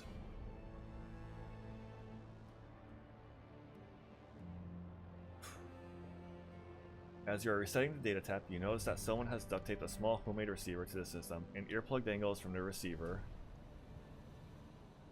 Ah, I love putting random earplugs into my ear. The sound of heavy machinery makes it difficult to hear the words that are being spoken. After a moment, you find you can make out 2 distinct voices, a nasal woman who sounds like a heavy smoker and a man who speaks in a high-pitched, breathy tone. Just heard Monica, need to verify. Good for us. Continue listening. A sound like a conveyor belt starting adds to the noise of machinery, and you can't make out anything else until it comes to a stop a minute later. Think our next step... Wait, isn't ready to make move yet. To be patient. See who steps up. Could be some more. Continue listening. More conveyor belts start up. All you can hear the sound of machinery. Continue listening. Some sort of motorized vehicle starts up, drowning everything out. Continue listening. The bell rings loudly again and again. It sounds like a telephone. You hear the sound of the door slamming shut, and the noise of machinery is suddenly muffled. There's a rattle of plastic, and the ringing stops. The nasal woman's voice can be heard again in a sing-song tone. Guten Tag, how may I help you? Silence. Her tone changes, becomes more businesslike. I heard. Silence. Yes, he knows. I told him, and it wasn't time to make a move yet. Silence. What do you think I am, an idiot? The council needs to meet again. Silence. I know, getting everyone in the same room is challenging. Getting them to agree on a course of action is going to be even more challenging. From my perspective, the Charisma Czar was only stable because of her. If she really is out of the way, well, we'll see, won't we? Silence. Yeah, I know. What can I say? Things go slow in the flux sometimes. You hear the sound of a door opening again, and the cacophony of machinery fills the line. You can't make out anything more.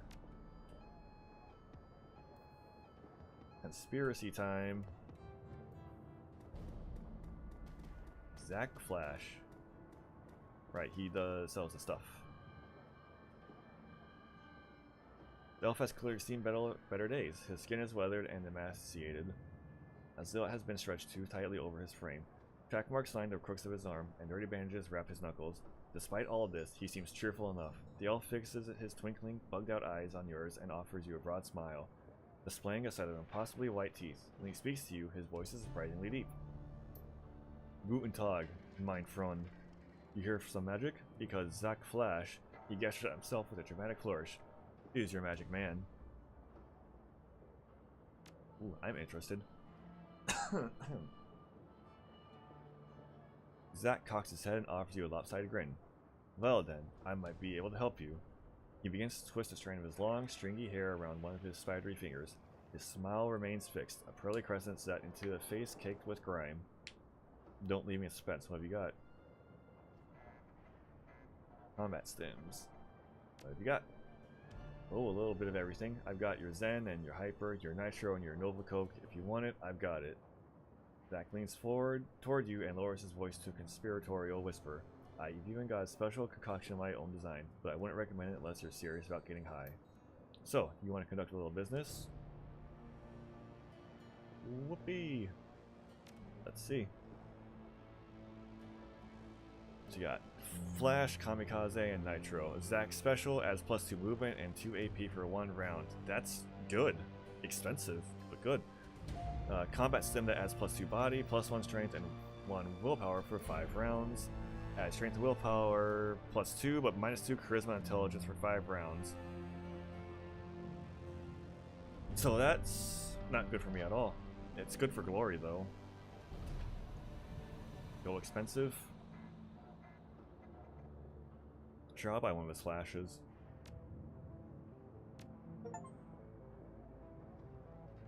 Buy a flash from Zach Flash. That was an achievement.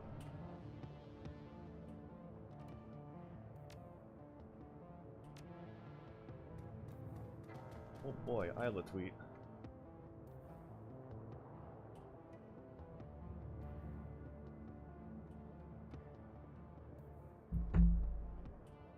Okay. Easy achievement. So true.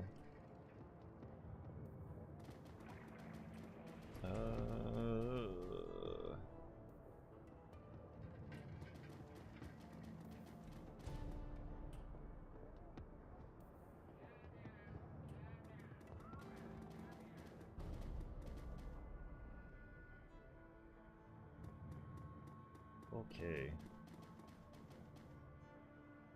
Hello? Okay. The man behind the counter has a broad smile and open demeanor of classic Turkish street vendor. Welcome, honored Efendim, welcome, and how can I help you? And I finished with it.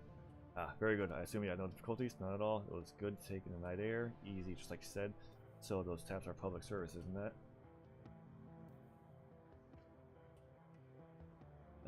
Difficulties, no. Could have taken the night air. I'm delighted, oh excellent one. With that out of the way, let's return to our pressing business. He barks a string of rapid-fire Turkish, and the gum-chewing young woman comes hurrying out of the counter. The menu for her uncle. Kami hands you a full piece of paper inside his memory stick. Please extend my consolations to him. The death of Fräulein Schaefer must have hit him hard. Bragazi gives Kami a small nod, and she hurries out of the room. When she is gone, he returns his attention to you. Please express my condolences as well. I only just heard the news. Monaco is an important part of this community. He frowns. Few know how important. The memory stick Kami just handed you should contain all the information her Amsel requires. From our chef in the field.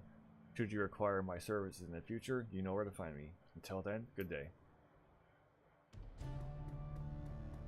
Alright. Actually, yeah. She did. I saw it. With mine own eyes.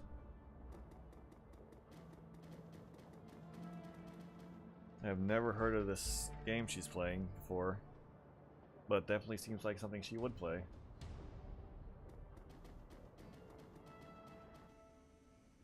She's going on an adventure.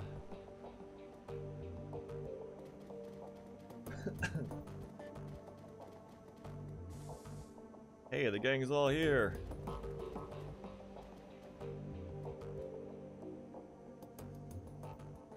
Cyber, Amsel peers at you apprehensively. His eyes are bloodshot, the expression grim. Did you get the information about Greenwinters? Yes, I spoke to Alto. He gave me this memory stick. Let's see what his agent has to say. Amsel snatches the memory stick from your hand and slots it into his computer terminal. He navigates a series of command line menus, and a wall of amber text floods the screen. Amsel scans it, mouthing the words, his eyes flit back and forth. Barakazi's agent tailed Greenwinters to a hotel in a cesspool of a case called Drogenkip. The hotel is called Das Kesselhaus. It is a renovated factory nestled deep in the heart of the Drogenkip. It appears that Winters has holed up there. Recently, there was some contention between two gangs over control over this neighborhood. Due to the gang violence, the agent refused to follow Winters inside of the hotel, but he confirms that he is still inside. Well, what are we waiting for? Iger slings her rifle over her shoulder with a single spare motion. Gear up, people. We have a hotel to raid. Glory and Dietrich pause, exchange looks with Paul. Just a moment, Iger. Amsel rises from his chair, drawing himself to full height. Even so, he has to crane his neck to look her in the eye. You are an excellent soldier, and nobody questions your confidence in the field. Your loyalty to this team is equally commendable. That said, we believe that Cyber is the right choice to lead the team. There is a long pause before Iger speaks. When she does, her voice comes out dull and flat. What? Don't mistake this decision for a reprimand. Monica considered your contribution to the team to be invaluable, but we all know that she wasn't comfortable putting a soldier in charge. Iger speaks through clenched teeth. Her words are measured, but her expression is livid. This is unbelievable. You want to put the rookie in charge. Again. She shakes her hand. Don't you people learn from your mistakes? Cyber is the reason we're still alive, Iger. He kept us together. He let us out of there in one piece, making him your golden boy. She sounds tired, resigned, but above all, disappointed. This is more of your flux state idiocy at work, isn't it? Dietrich reaches out, puts his hand on her shoulder. It's what Monica believed in. Iger's voice tightens. For a moment, her control slips and her face contorts in grief. Yeah, and look where that got her. She straightens to her full height. Let me give you a piece of advice. In the field, only two things matter: the mission and survival. Everything else is a distraction. Your ridiculous politics have no place on a Shadowrun. Dietrich manages to smile. What can I say? We're German. We have a history of strong political views. Iger sighs. The tone of resignation returns to her voice. Screw it. Let's put an end to this. I've got the skill and experience to lead this team. Cyber, on the other hand, was appointed by Monica as a joke. If you'd rather he take the lead, I'll abide by that, but I want to hear each of you say it.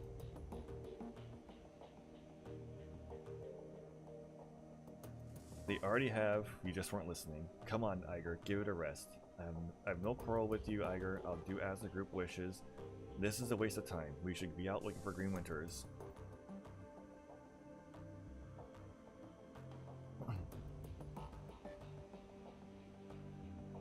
You just weren't listening.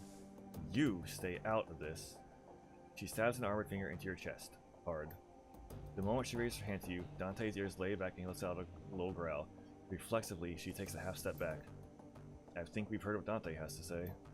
As for my part, Cyber saved our lives back there. You may not believe it, but he did. The way I see it, that means I follow his lead a while longer. Glory's voice is uncharacteristically gentle. I trust in Monica's judgment. Therefore, I trust in Cyber's judgment. The discussion is finished, Iger. Amsel speaks softly, but his tone is firm. Cyber will take Monica's place as the leader of this team. Monica's death deserves vengeance. I intend to see it done. We're in over our heads, but whatever we stumbled into tonight, I'll see us through it. I'll do whatever it takes to keep this team and Monica's legacy alive. That includes taking your advice, Iger. Running the shadows is simple. Work, survive, get paid. I plan to keep us alive long enough to find a payday at the end of this tunnel. Great. Hey, Iger. Could you grab me a soy calf? Huh.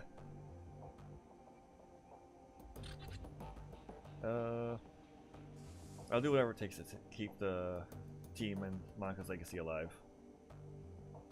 Iger gives you a small nod. That's big of you. She looks from Dietrich to Glory to Amsel. Finally, down at Dante. Then she sighs. I don't agree with this decision, but I will respect it. She nods again, more decisively this time. Cyber takes the lead, then, conversation closed. It's time to move on. We need to focus on chasing down green winters. Indeed. I have transferred the information that we received from Altug to the computer terminal in the next room. It used to be Monica's personal workstation, Cyber. Now it is yours. Monica kept a variety of notes and dossiers on that machine. I would suggest reviewing her notes when you have the time. Amsel turns his attention away from you and back to his computer screen. Good hunting. I will eagerly await your return. I wouldn't suggest driving to the Dragon Keep. The roads aren't safe. Taking the U-Bahn would be faster, anyway. Thanks for a tip, Iger. The U-Bahn it is. Iger nods, then turns to check her equipment. The rest of the group disperses in turn. Okay. You now command a team of Shadowrunners. When traveling to new mission locations, you will be able to choose which members of your team to bring, and modify their loadouts for the run. When members of your team become permanently incapacitated on a mission, they'll be automatically extracted for emergency medical care. They'll be patched up and ready for action the next time you return to your safe house. Avoid this loss of firepower by always carrying some Umona trauma kits into the field. These can be purchased at the Street Doc's office in the Crow's Bazaar.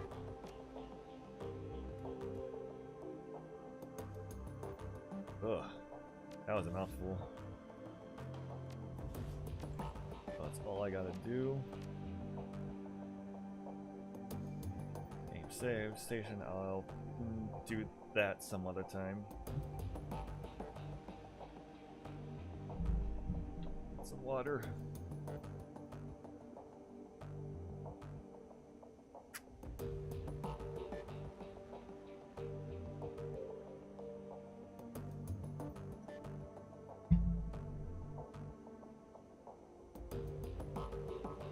Very good, especially after all that talking.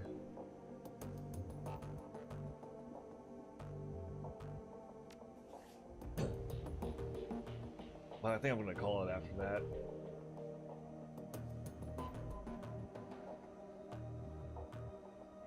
It's fun. I not really played Dragonfall. I mean, you can see from the data screen that I did have a save, but I only did the tutorial mission, the very first one. This is pretty much as far as I got with Dragonfall since I've had it. But I'm liking it. The writing is very strong.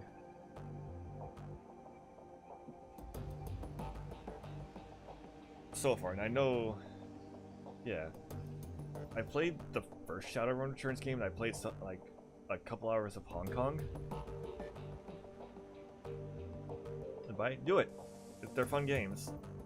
Maybe not Shadowrun Returns. I'd probably just get Dragonfall in Hong Kong, because someone actually ported the campaign for Returns into Hong Kong, so you have the quality of life improvements from that game to work with. And Hong Kong also has Hobbit, not Hobbit, Gobbit, one of my favorite characters. She's awesome.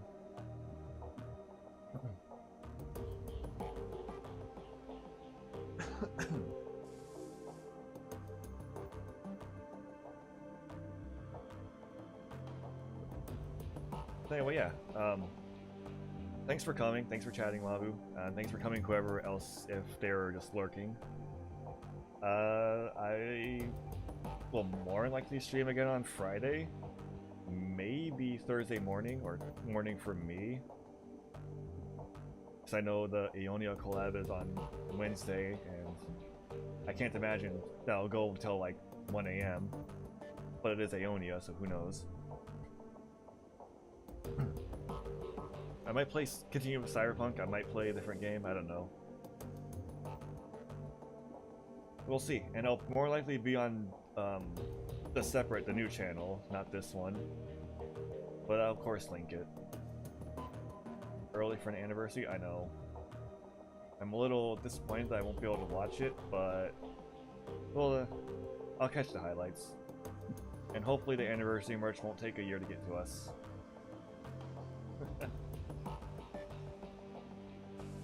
I'm pretty excited to see what they have planned.